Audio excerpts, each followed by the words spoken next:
Mbote na balandi na biso partout dans le monde bisika nyonso bozali balobaka mutu moko akoki kolinga mboka na okoleka yo moko azali te. Na minute oyo toza na komba ya makasi na mboka na biso. Este boza komona wana bungananga wana kabali eza ya mabe balingi ba récupérer yango. Na kosenga na peuple congolais to tambola, to sala marche, to teleme la communauté internationale, to senga départ de la MONUSCO. Toza kosenga peuple congolais, c'est le moment ya ko soutenir Mukwantombolo Fachi Beton. To longola ba divergence politique o toza na yango. Fachi soki atiki na ye pouvoir o ya keya ko vivre bien na famille na ye.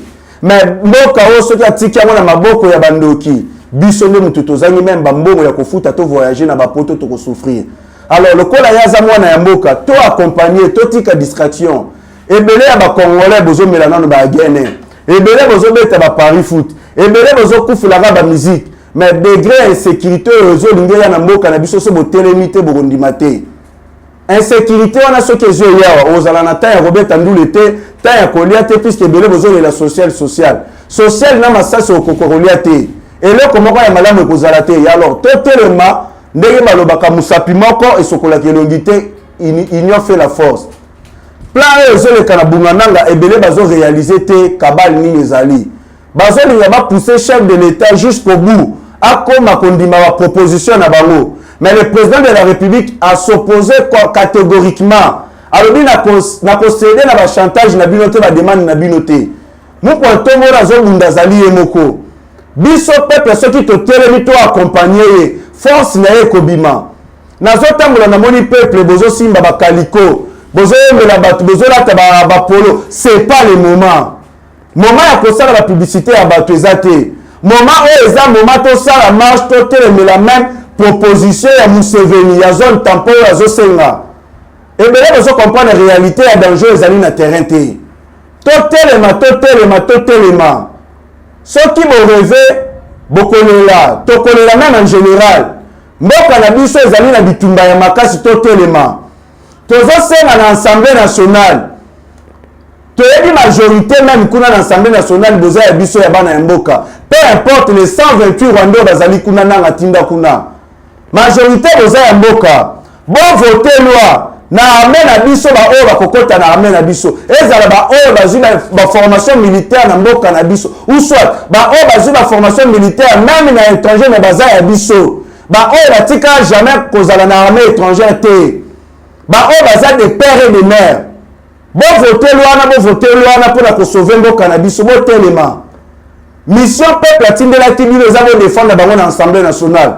Mission peuple atindela kibi les avons élaborer l'idée kobanoa. C'est le moment où tout ça loi et kota kuna. Amen à biso ezala occupé toujours na ba o bazala na yamboka ba étranger ba kota te. C'est ainsi que kokoka ko protéger Madeleine na biso contre l'infiltration.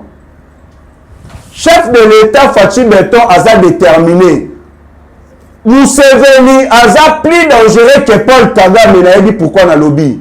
Museveni a plus dangereux. L'Ouganda est en train de piéger la République démocratique du Congo. Nous risquerons de tomber dans une situation catastrophique. Cette télémité.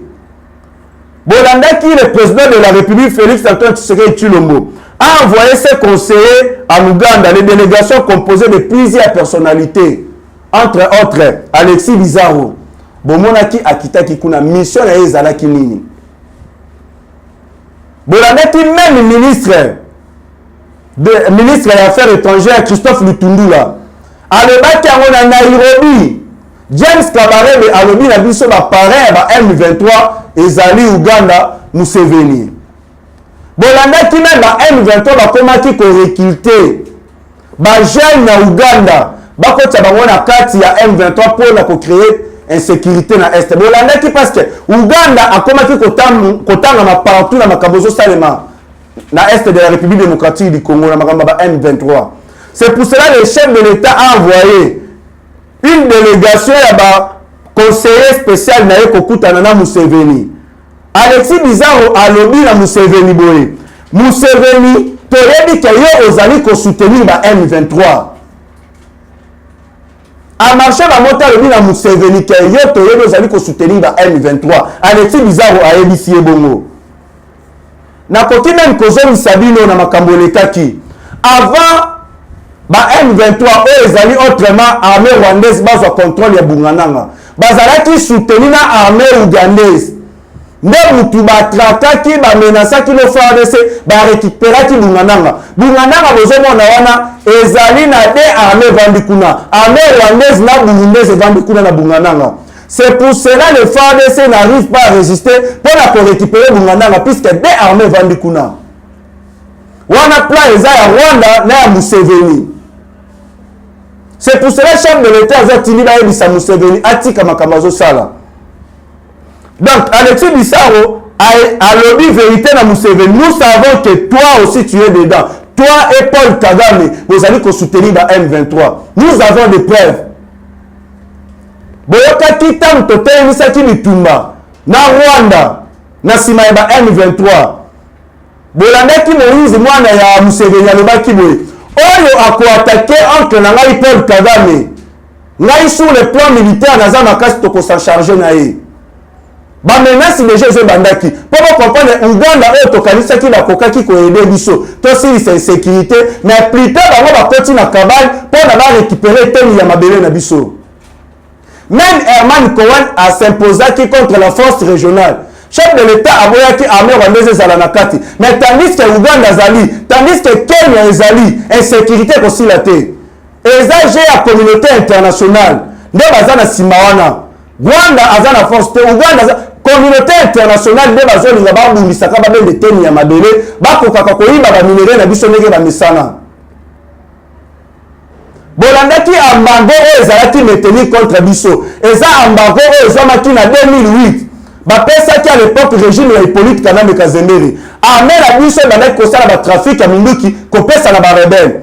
Nde tozaka embargo wana en 2008. Siko régime ya Hippolyte Kanambe Kazembere kwei. Normalement cet embargo pe ngaki ko ya parce que régime eza ya sika. Régime ba trafic d'armes ezosala na lisusu te. Pourquoi maintenir embargo? Balobaki na mois de juillet embargo ekolongwa. Tokomi na mois de juillet ba prolonger sous embargo une année. Pour comprendre plan eza mabe la communauté internationale azala sima makambo wana. Tomi tuna Rwanda aza kopesa mandoki na ba M23. Uganda apesa ka mandoki na ba ADF. Pourquoi bango azwa embargo te? Même les États-Unis d'Amérique ont été des partenaires privilégiés na biso. Partenaires qui plus loin, il y a qu'on voté pour un métier embargo, tant qu'on va consommer mandou quitter. L'ancien secrétaire général des États-Unis d'Amérique n'a comme Herman Cohen. Alors dit comment vous allez adresser na ba rebelle, bon ça bango embargo.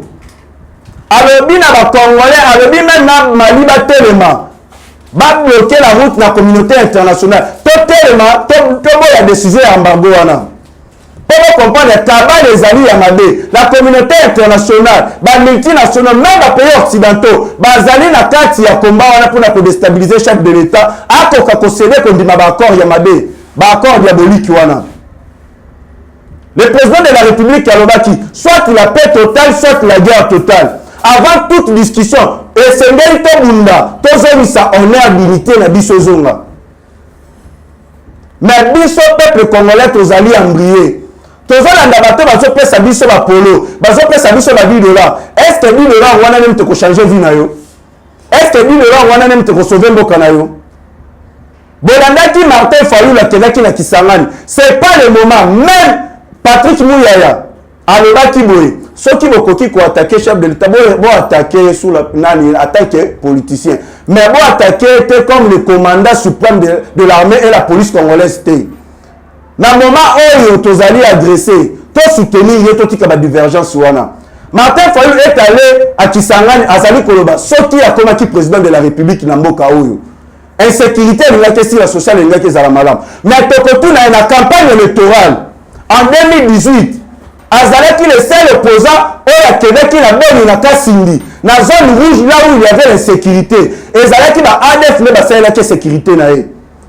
C'est pour cela à terre de la qualité de siège parce qu'il n'y a pas de groupe rebelle na ekuna. Il y a le but à qui assure ses sécurités dans Mboka Oyo et puis peuple congolais social les alamalam. Tant au signal qui na Genève kuna na ba multinationaux promettait qui va venir. Ba pays ba minéraux la biso pendant 30 ans. Martin Fayulu, le même Martin Fayulu, aux alliés étrangers. le même Martin Fayulu Ndenga Zawana. Parce que Ndoki, c'est le problème de la commune avec Azali Ndoki. Il y a un soldat du peuple. Mais les soldats du peuple, dans l'Est, pour défendre le thème Yamadele, quel soldat du peuple est Ozali? Il y a un Azali pour féliciter Jean-Pierre Liaou, ministre de la fonction publique. A Kenaki na Kisangani, a Keneko corriger Martin Fayulu. Après, Martin Fayulu a Nobaki. De mon avis, il est dans l'église. A Keneko semble là-bas le esprit à vérité désigne. Parce que Azana n'a pas esprit à mari de nuit, femme de nuit, l'andakaye. Ozan bien la valeur n'attend pas le nombre d'années. Fatih n'est pas comme président. Il y a pas comme président dans mon côté puisque vous êtes étranger. Jean-Pierre Liaou, ministre de la fonction publique, na Kisangani à lobby boy. Voilà dans les politiciens, on va jouer à conseil d'élection puisque ce n'est pas le moment. Toi, on a la divergence politique na biso. Toi, attaquer Moumouna et Zali Moko, on va Zali côté sécurité na Est. Ce n'est pas le moment pour attaquer le chef de l'État parce que nous allons le déstabiliser.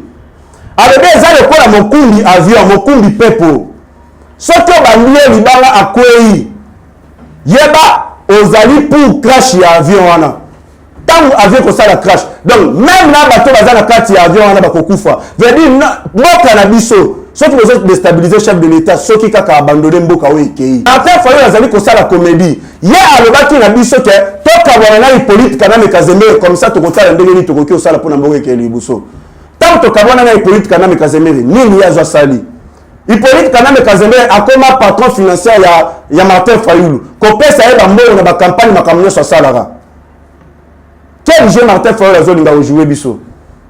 Il y a un autre jeu dans la mou Quantombolo. Tu as dit Martin Fayulu n'a Akimaki wana, Akimaki parce que Jatini Mobila Lobby va identifier tous les étrangers expatriés. Bah on se base sur la carte de résidence. Akini Mba na moi sinaye camerounaise kuna Kisangani. Azoye bateke kolanda kuna. Il y a autre chose avant que tu aies une élection Fachi Béton. Il faut identification nationale de la population à recensement. Toi banani azali nani. Les gens qui ont commis côté de la vie, c'est que violation de la constitution. Même Nazoé, il a changé comment Mwanzambala. Azo le respect de la constitution. Tant qu'il y a un gouverneur de Tanganyika, ni à Salaki. À la Kisaki, incompétence notoire. À quel est plus loin à créer la milice de Tanganyika. Quand il va copier, le chef coutumier va coûter un chef de l'État, qui sait tous les rapports. Balongola qui est pour na Kabale Mabé Zalaki na Yangoana. Oh, on a le respect à la constitution. Il peut être quand même Kazembe a violé la constitution combien de fois? Ce qui constitution Zalaki moi la moisi. Mais le docteur Mouko il y a une affaire dans la communauté Simbate. Bon, on a dit son respect à la constitution. Na pouvoir la Bible la qui sur la constitution quand un article 70 alinéa D. Le président de la République reste en fonction jusqu'à l'installation d'un nouveau président élu. C'est quoi la constitution ni Bogolo Banabiso? Totelema pour la cabane ya Uganda na Rwanda esimbate na mboka na biso bungananga ekendete yango naza ko attirer attention ya peuple congolais en général. Totelema la proposition oyo ya Museveni ya jouer à lobby zone tampon na bo comprendre à lobby boye Uganda base à la côté na bango, Rwanda base à la côté na bango, FARDC base à la côté na bango, comme ça batika bungananga armée ya Kenya aya na kati wana. Pourquoi yaza ponika ka Kenya? Armée ya Kenya aya na kati ya bungananga. Na koki ko rappeler bino bolandaki gouvernement somalien bakangaki camion de citerne na kati wana ezalaki na ba armes sophistiquées direction na est. Ba seziraki yango eutaki wapi? Eutaki Kenya. Pour comprendre que le mal est profond. Biso tokokanisa ke armée ya Kenya eyela bungananga wana pona kosisa makambo nyonso wana. Plutôt bakolata nde Uganda na Rwanda bakolata tenue militaire oyo armée ya Kenya. Nde tokoyoka na sima ke bungananga ekei définitivement. C'est pour cela que nous demandons même au président de la République à frapper déjà, c'est le moment pour frapper. Pour la tête tous les cabales oyo. Balingi d'abord la biso bungananga. Bungananga est un stratégique économique. Bungananga wana est occupé na ba M23, armée rwandaise na ougandaise. Ba piller ba bâtiment ya OCC, DGM, DGDA, na ba immeuble administratif nyonso ba piller. Bungananga wana sala ka recette par mois $1 million nyonso zo ki na Rwanda na Kigali. ba minerai la biso zo kena wana na Kigali. C'est pour cela va bloquer Bungananga. Museveni est allé plus loin à Azali Kolobaboé. Je félicite Félix Antoine Tshisekedi Tshilombo pour avoir réduit la pression qui était sur lui. Et ça flatterie. Pression au Rwanda, na Uganda banay ko sala sous-chef de l'État. Le président de la République n'a pas cédé. A cédé ni na proposition na bango. Yango zo moni azo flatter Museveni. Museveni a lobi lisusu boye. Nous allons signer un cessez-le-feu entre les M23 et les alliés armés rwandaises et les FARDC. Cessez-le-feu sur ce qui est une implication dans le cas de M23. Maintenant, le conseil de la M23, cessez-le-feu ndengeni. Paul Kagame a boyaki complicité na M23. A kenaki na Luanda, kenaki na titrani. En état porte-parole numéro 1 ya M23. Et là, vous avez Yakobomba lisusu te. Tu es la véritable ennemi na biso. Alors, la résolution à Liboso, FARDC to signé, c'est le fait entre les M23 et les armées rwandaises na FARDC. Voilà les propositions à Liboso. Deuxième proposition à Museveni à Lobiboé. Tant que Museveni a plus dangereux que Paul Kagame. A marché à Motazo de Alexis Bissau-Boye. OAM, la chef de l'État, comme résolution, il a proposé. Alors, on va créer un zone tampon. Donc, on va se séparer, chacun reste là où il est. On va créer cette zone où les Kenyans vont venir pour rester là.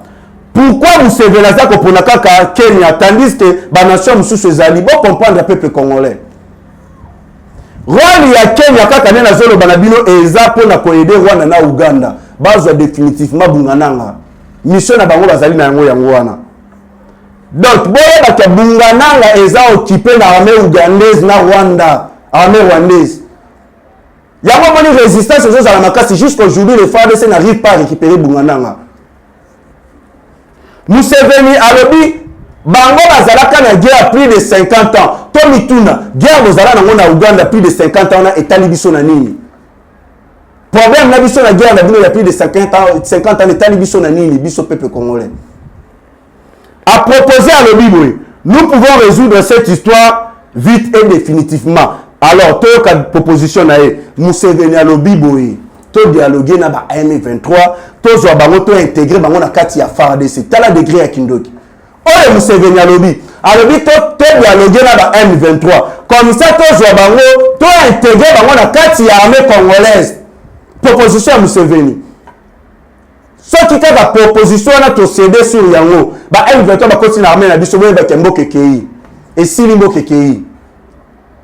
Bazo chef de l'État pression, bazo pousser pour à craquer à céder, y compris la communauté internationale. Biso peuple congolais tous a force naé. Papa quand Tshisekedi wa Mulumba, tant azalaki na bon que son âme repose en paix. Alors qui prenez-vous en charge. C'est le moment que tel matin accompagné, oh azal des pères et des mères. Tous allez toujours na ba distraction. C'est pas le moment. Nous n'avons pas besoin des élections. Les alliés, occupation, la biso ya makasi, les alliés, sécurité, on est ici là. Rwanda alonga na bungananga, Uganda alongwa. Balobaki liboso, oh Sultan Makenga, Paul Kagame appelle ouais Sultan Makenga. Asie a nommé, chargé des opérations, Moussou Saba M23, oh ya outi konomé wana. Paul Kagame est prêt à tout. Museveni est prêt à tout. La communauté internationale, Bangoyo se va attaquer le chef de l'État Fatou Beto, ou Azali Emoko. Bolandaki même tu lui peux le temps comme qui na Goma. Parce que na Kisangani, Bolandaki marche ya makasi jo salemaki, basenga ki départ de la MONUSCO na Kisangani. MONUSCO aya na mboka na biso awa. Ça fait déjà plus de 22 ans. Aya akuta so ba groupe ba rebelle 120 a commis et comme plus de 300 000 groupes ba rebelle na est. MONUSCO aya 12 millions de Congolais ba boma bango. Azana ba armes sophistiquées, azana ba drone militaire, azana ba avion de chasse nyoso na bibundeli okutu armée na biso zana yango te. MONUSCO azana yango. Mais pourquoi ce koka kusi c'est sécurité te tomi toute une question. Bolandaki commandant de la MONUSCO akendaki na Rwanda. Akutanaki na ba M23 bazalaki kuna na chef d'état-major rwandais kuna basalaki réunion commandant de la MONUSCO abadaki kusolana bangoni. Tomi tout na question. Na Nord Kivu commandant de la MONUSCO a désorienté qui MONUSCO pour d'abord aider FARDC pour traquer les rebelles. Mission à MONUSCO les amis. MONUSCO plutôt même ta créé une sécurité. Puisque MONUSCO ce qui est sécurité est mission à Essili. Ce qui peut continuer à cette mission à Essili. Quand le président de la République a dit en 2024 la mission à MONUSCO Essili il faut va kende. Bah pour armer les rebelles. Bah pour créer une sécurité pour va toujours maintenir. MONUSCO a changé comment qu'on peut ça les rebelles ba minduki. MONUSCO comment qu'on y ba minéraux na biso. Bolanda kamné ya MONUSCO zo ke le beta tono ba minéraux zo koya. Est-ce que mission ya MONUSCO za ko ba minéraux? Tony Tuna. Est-ce que sécurité aussi avec la MONUSCO? Bah tu lui ba komi na Goma. Alors bi MONUSCO baza na plus 20 000 personnes na kati. Mais bazo si c'est sécurité te peuple azali kokufa du jour au jour. Bah tu lui ba lobi tozali même conseil la départ de la MONUSCO. Bah tu lui ba ke puis lobi la communauté internationale nous a décidé. Lors du Conseil de sécurité, lorsqu'on n'a pas voulu lever l'embargo sur l'acquisition des armes pour la République démocratique du Congo. Je pense que tout est clair. Le complet est total. Voilà pourquoi nous devons nous assumer pour le départ de la MONUSCO. Présence à MONUSCO, et ça va multinationaux, la communauté internationale, parce que la MONUSCO est pour aider Rwanda, Ouganda, les rebelles, la mission à Bangoza. Il y a toujours un départ de la MONUSCO. Tout ça, la marche pacifique et pas la biso pour MONUSCO à Kende. Avec la MONUSCO, tu retrouves résolution de Malamouté. Même armée, la biso chef de l'État a sali sa réforme na kati armée. Et Armand Cohen a le baki. Armée a fait des soins à capable de aussi sans sécurité. À condition que chef de l'État fatigue de toi sali sa réforme. Atika de pères et de mères baza capable de tenir face contre les rebelles ouana. Ce n'est pas le moment où la bateau a élection et élection. Combien de fois tout ça dans l'élection dans Mboka où il est connu ne change. Toujours il y a des pères et des mères Fatou Beton. À ce moment-là qui sa volonté politique nae. Bolanda qui Jean-Pierre Bemba na Gemena. Alobi bandanga na botama. Ba parents na ba la kisaki toujours ba panneau solaire na ba poto. Na tikala komona lotili kité na tikala komona mwinda awo na Gemena te. Jean-Pierre Bemba a 59 ans. Veut dire qu'un année a commencé à 59 ans, il a commencé à 59 ans, il a courant grâce à Fatou Beton. L'île de l'Équateur, donc veut dire que 65 ans, Batika n'a pas jamais na courant. Zongo la bête 50 ans, bazalaka na courant te. Courant les jours aux zombies, bana balobi papa t'as la fin du monde, t'as la béton le bando qui t'a nassé, papa habité, ezali courant grâce à Fatou Beton. À 5 même babette la Fatou Beton maboko. Toza na poste à bateau bazolo l'exception c'est insécurité bongo. Toi, la presse, on va avoir élection pour gagner. Est-ce que vous avez des pères et des mères? Il y a toujours des pères et des mères dans l'Assemblée nationale et côté, vous avez belé bakokima. Tokomi sous révélation, il y a Laurent Sokoko. Oh, il a interpellé tous les diasporas. Ba o ba eda kaboketu, boye ba boketu azandoki. Ba o ba financer kaboketu mbongo, boketu azandoki. Aza ennemi numéro 1 ya Congo oyo. Boketa kenda pino ya kosenga mbongo pa Moïse Katumbi. Après ça mbongo pona banda ko atakaka fa. Boketu akenda pino ya kozwa drapeau ya mboka na biso. Anyata yango atumba ngo libanda ya mboka. Quelle on les a haute trahison. Ah tout le monde se lève bakanga ye. Ya Laurent Sokoko tala ka kaya za côté la pour confier notre conseil na arena. Mais boketu alingi te. Boketu asangani na iso wala za kongolete iso wala kuna kwa magambo Kongo. Oh boketu asangani na iso za kongolete. Mais la diaspora nous que j'ai battu les amis pour soutenir boketu. Boketu azali noki. Ya Laurent Sokoko a fait une révélation très grave, révélation très troublante. Ya Laurent Sokoko a le dit alobi papi azaga du corps ya général Kasongo.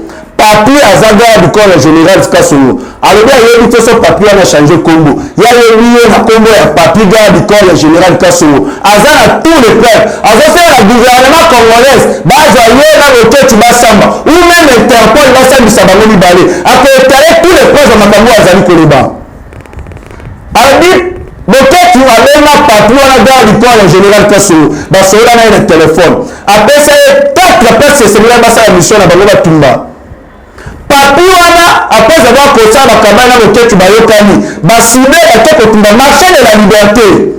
Boketo atali 4 places. Yala papi dans l'école en général Kasongo. Bake le kotumba, babisiko na siblaki. Ya liboso zaki marché de la liberté. Bien le mona ki ba image ya marché de la liberté ni zikaki. Comme le marché de la liberté, deuxième mission na bango, ezalaki batumba ndaku ya Kofi. Ndaku ya Kofi le milieu, batumba yango. Dans l'école en général Kasongo na kombo ya papi na moto.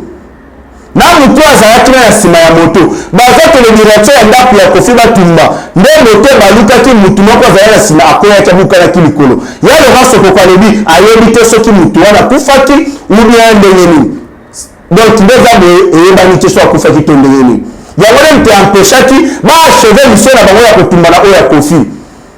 Troisième oyo efe elandi ezalaki mission batumba siège ya UDPS. Troisième mission, Oyo Boketu Asoleli na papi gare du corps général Kasonges.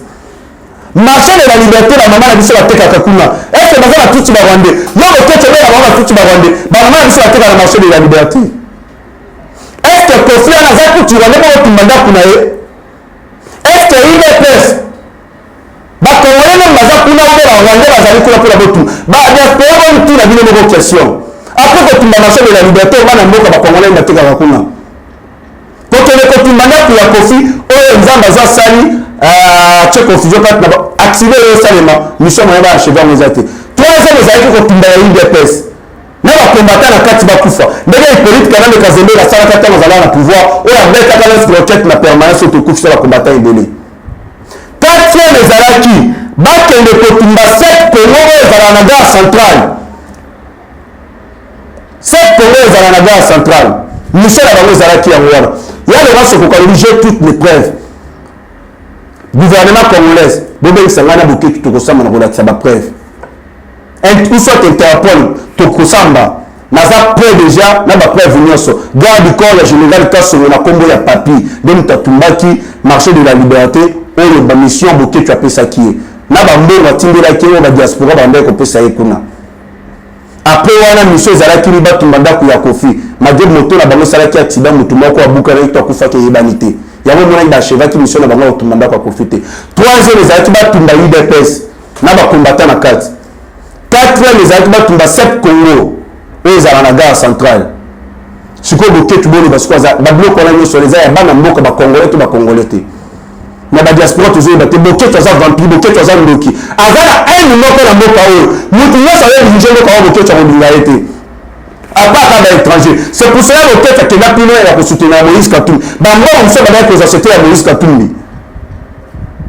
Il y a un moment dans le tête à attaquer la chef de l'État Félix Antoine Tshisekedi Tshilombo. Bon il peut attaquer pour la problème ni ils ont banaté. Donc tête à ndo numéro 1 ya mboka oyo. Tozo sema na diaspora partout dans le monde. Ba combattant là c'est déjà à l'UDPS. Donc tête à ngaka tumba permanence tumba na ba combattant. Bon il comme tête wanda moi il quand même si vraiment ça zali beaucoup de quoi le cabinet ma capacité beaucoup de quoi le peuple congolais général ma capacité et c'est même pas la anti valeur wana ce qui nous soit que peuple to se décider tout tika embriement tout tika ba manipulation tout tika kolanda ba corruption ba mbonga mike bazo pesa biso tout tele matolobi non Félix Antoine Tshisekedi Tshilombo aux a des pères et des mères, aux a des tumba makasi, avant que la divergence politique, avant que le makambo mususu, que soutenir yo aussi sa problème où les alliés na est entre Rwanda na Uganda la communauté internationale. Ce qui est aussi si makambo yo sur la haute bête totale ou ekoya sima parce que insécurité les alliés kuna, ce qui est à la capitale, yo mutozone la sociale. Yo mutozana la divergence politique, yo mutozana opposition ou bien ndenge wana, ce qui va koti awa biso yo soto kukufa. Social les zones bakolia wana okokolia to so masasi zo beta to kokufa biso nyonso to tika kolanda ba tozo la biso ba kaliko ba polo to tika distraction c'est le moment ya ko soutenir chef de l'état to si sa problème to zana yango c'est le moment ya ko telemela ba étranger nyonso ba Boketu wana ba o bazo linga ba boma mboka na biso ba tumba ba bien na biso mboka ba boma ba congolais to telemela bango même place Boketu azana il y a des combattants il y a des congolais bon ka Boketu atumba qui marché de la liberté. Pes ba maman na biso batekaka alingia tumbanda ku ya Kofi atumba na siège ya UDPS na SEP Congo c'est le moment toté le mato soutenir mo kwantondolo ba soutenir ka mokonzi ya mboka na malobate ba soutenir ka na ba action peuple même tozali force ya mokonzi ya mboka to ça la marche pacifique to c'est le départ sans condition de la MONUSCO to bloquer la route de la communauté internationale to la proposition ya tampon ya nani ya Museveni to la pour nani demande na ya ko intégrer ba M23 la carte armée na biso to to ça la vraiment ba marche au lieu to ça ba marche ya oyembe la rabato to ki makamba mais to ça la plutôt marche ya ko sauver mboka na biso et les héritages ko tiki la bana na yo no biso ki ozate ce que je tiki mboka o ya ko beba bana na yo mbongo moko nanu c'est pas le moment tous à l'embrouillé tous à la président ou à des pères et des mères tout tika ba divergence politique tout tika no ba politicien baza ko embrouiller biso wana ceux qui bazala qui ya solo bazana bolingo ya mboka balinga ki ba soutenir chef de l'état to attaquer ba Rwanda wana to si ça ba sacré les cas Uganda tout balinga batika makambo ya élection mais bato yo baza ko telemela batika la ko condamner Rwanda ou azali ko boma biso te batika ko condamner Uganda te ba M23 te tout le monde, il politique quand même Casemiro a télémé la Rwanda T. Moïse Katumbi a télémé la Rwanda T. Martin Fayou a télémé la Rwanda T. Bachada et Bangono Sore a télémé la Rwanda T. Mais ça aussi la biso élection. Bah intérêt personnel na bango. Ok, Bangono ba coach c'est la biso ba Rwanda na kati ya ramé. Nde bato bazoya bazo singa élection. Nous on ba bebi ba bosana ko bebi sa ba linga si sa mission na bango ba acheter mission na bango. Peuple congolais, tout la muka conscience c'est le moment. Tout tellement avant et comme trop tard. C'est le moment tout le avant et comme trop tard. Ceux qui nous ont la discrétion, beaucoup de zala. Ba propre, ba hôtel ya malheur na bino. C'est le moment tout le moment. Bolanda qui nous risque tout le service année ba lobby na États-Unis d'Amérique pour ba aider à comme président na mboka o. Bon moi qui na ba Twitter, moi je ndenge za Twitter makambaza lobby. Moi je le dis ya boké nani Moïse Katumbi azali o ba benga ka flatteur. Azali ndoki. Même ba ministre na ye oyo bakota na kati ya gouvernement oyo bakenda plus loin que le bilan chef de l'état bako partager on a été bako partager bilan parce que ceux qui balobi bolo ba reconnaître que bazali ko accompagner vivant chef de l'état te bazo bindise pour réussir te pour bilan ba partager na été peuple a inaé yalo mona ki Christophe Lutundu la lobby Moïse Katumbi bazo bindise Félix Antoine Tshisekedi tu mona yaza na yango ya mabe wana alobi na quitté Moïse Katumbi candidat na 2023 c'est Félix Antoine Tshisekedi Tshilombo même Moïse Zangi puis les 4 Moïse Katumbi va quitter va soutenir le chef de l'état tout le monde Moïse Katumbi doit tweeter à l'objet Moïse Katumbi dit avoir abandonné la carrière politique et l'idée de sauver le peuple congolais de sa misère yo sauver peuple comme nous nous avons terre ya malheur comme le peuple congolais vous sauver dans la misère ni chef de l'état yo wana zo sala makambo so yemoko misère de vous sauver tant des ala qui na pouvoir ni de sala qui pour la peuple wana pour na lelo beaucoup capable ya de sauver dans la misère accueillir plus à le Bible je mets un terme à ce combat et laisser la place à ceux qui pensent d'être de vrais congolais avec qui la place na bateau bazo kanisa ke bango ba vrai ba congolais yo oza zambien zambien grec de côté père et puis nani plutôt nani juif grec côté père zambien côté maman yo le côté na biso zambo yo ke na ko funda biso pa bande ko na ya ba papa na ba juif ke ba congolais ba lingo tika au postuler le même Moïse Katumbi yo ndo à l'époque en 2000 à l'an 2000 quand Laurent Désiré Kabila Zala qui président na mboka o okima kezonga ki Zambie ba minéraux ya Jekamine bakanga yango na Zambie on a la République démocratique du Congo ils ont devoir exiger Zambien mbongo na yango ba bloquer ba minéraux na Zambie à l'époque ba agent ya Jekamine bakela ko kutana na nani na Katumba Mwake akela ti pona koyeba situation les andengeni à la grande surprise azomona Moïse Katumbi azobima lobi mais celui-là c'est notre frère yo Moïse Katumbi le bakini o za exiger Zambien ba futa yo ba biloko na o nde cause ya kokoya ya Jekamine yo Moïse Katumbi le bana bisoni je lègue mon projet de société à mon ami Félix Antoine Tshisekedi Tshilombo et je le souhaite bonne chance. Là, on a eu des afflatés. Aujourd'hui, on a biso na distraction. Aujourd'hui, on a aveuglé biso. Tant que moi, on a biso quand on rêve de c'est ainsi, on a biso coup fatal. Toyebi, tozana très vigilant. Au contraire, on a biso te. Merci beaucoup, on a mis quand on a fait béton. Nandemo Tchaki, Dieu donné, Kamuleta. Le nouveau président de la Cour constitutionnelle. Azat Télémi à lobby, bako révoqué pour les 40 magistrats au baza corrompu bako longwa. Liste Salima qui a 40 magistrats au baza corrompu. Oui, c'est le coach bateau bako défendre la valeur des chefs de l'État. Bateau bako ça la corruption té. Bateau bako ça la bachida té. chef de l'État boya qui a une liste à 40 magistrats où bazo la révoquer comme ça batia ya sika eza idée ya malamu. Merci beaucoup toujours na kati ya état de siège de Mona qui na Nord Kivu. L'armée congolaise FARDC a récupéré un grand bastion des ADF situé et tué 10 dizaines de terroristes et capturé d'autres à Beni. Na Nord Kivu, armée na biso a récupéré bastion ya makasi ya ba ADF place ya tsala ba plan na bango nyonso kuna na kati. Ba bonina dizaine na ba rebelle wana pe ba capturer ba misusu na niveau ya Beni. État de siège bango ba combatara. Est-ce que na pouvoir ya Fatou Beto bomona ba général ba tonga susu ba immeuble. Ba kakabila na bazo tonga susu ba immeuble ne ba meko tonga wana. Mbongo ya koyi bizate état de siège est bloqué bango partout. Nous quand on voit le baki nani libanda ou provoquer bitumba yango. Alobi nani libanda soki ba na posa za ba matière na biso. Ba côté la na porte, ba côté la na fenêtre te. Biso na bango partenariat gagnant. Akenda ki pile ya kosala usine ya raffinerie ya or na est précisément na Bukavu. Et Rwanda siliki Uganda siliki parce que Rwanda fongola usine ya raffinerie ya or oyo azana ba matière wana te. Rwanda koma premier fournisseur ya coltan oyo azana yango te. Bota biga kimbeki premier fournisseur ya coltan oyo azana yango te. Uganda bakangi ya bango, Rwanda bakangi ya bango ba matière ezo ya lisusu te. Le chef de l'État est allé plus loin. Ya kosalisa usine oyo kosala ba câble électrique. Tobande kosomba ba câble tina ba Chine kuna ezo sala ba incendie na bandako. Désormais tokomi kosala ba câble électrique na mboka na biso. Ba initiative ya malamu ya mwana. Bango ba dinaki toujours bango ba bandaka koyibaka ba yibaka. Tant le chef de l'État a qui pouvoir à l'obaki, na peuple au parmi bino, ba millionnaire na ba milliardaire ba kobima na kosala ba peuple ba milliardaire na ba millionnaire ba bima. Bango ba bandaka conjuguer na tamba ko ka G. Des places du coup aux télémarqués. Comment se fait-il le pays le plus riche du monde mais avec la population le plus pauvre du monde? Bon tout là. Ba richesse na biso comme ça bango ba milliardaire ba millionnaire. Ba lié ba tonga mais bazo ngara ko tikate. Hippolyte Kanambe Kazemire, James Kabarebe aza oncle nae, Joseph Kabila aza neveu nae, pourquoi zo tikala awa? Au dirigeant biso par accident, même James Kabarebe aloba, même plutôt la Bosco Tangana aloba bo, yeto Tangana na école primaire et comme ça nga comme président de la République démocratique du Congo, c'est par accident. Wana peuple azala qui aveuglé, cette fois-ci tous aveuglé té. Biso peuple to telemi pour na défendre mboka na biso lenge sengeli.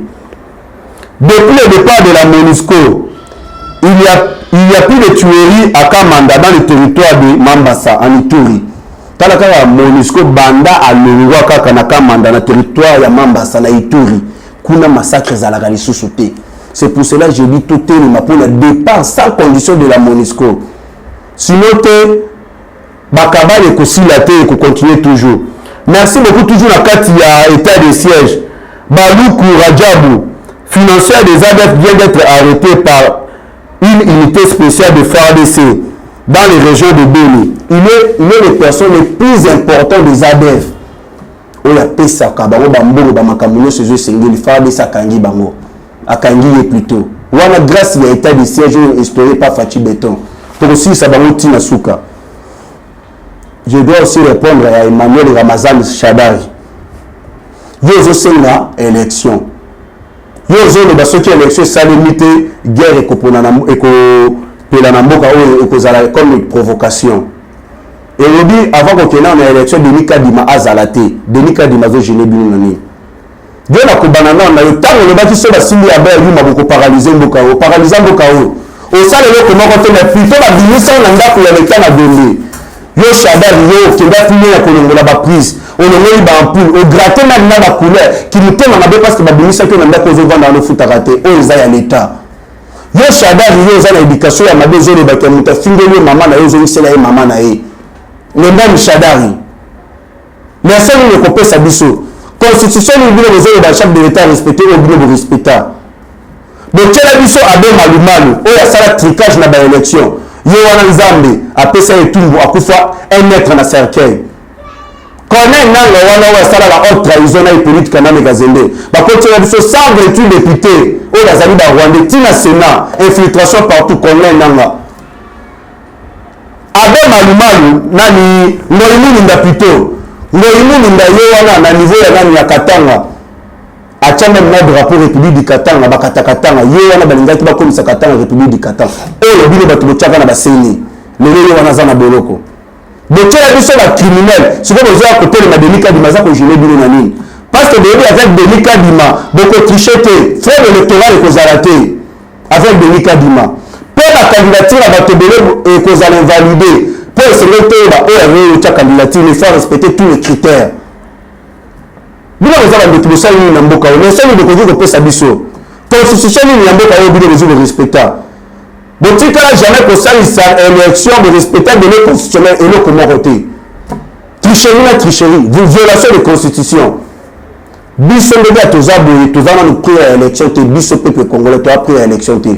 Biso tous aussi la recensement, l'identification nationale, il y a peuple. Tu as la carte d'identité. En 2018, il y a la mona. West africain, Libanais, Chinois, Baza qui le voter, les biso nous dirigé, qui le voter. Malien, n'attend l'élection, l'ambassade, qui voter, mais pas la biso qui va voter. De mon la PPAD, Bazali qui adhérer, Chinois, Baza qui la PPAD, Bazali qui adhérer. Ce qu'on te dit cette fois-ci, Mboka na biso fait à occuper na bateau Baza des pères et des mères. Alors nous ne sommes pas prêts aux élections. Avant toute élection, tout ça dans l'identification et puis le recensement. Parce que tu sais que l'élection, vous allez considérer la haute trahison. Toi, après l'élection, tu es biso pressé à l'élection. Merci beaucoup à Balamina biso partout dans le monde. Na chité Kotoyo.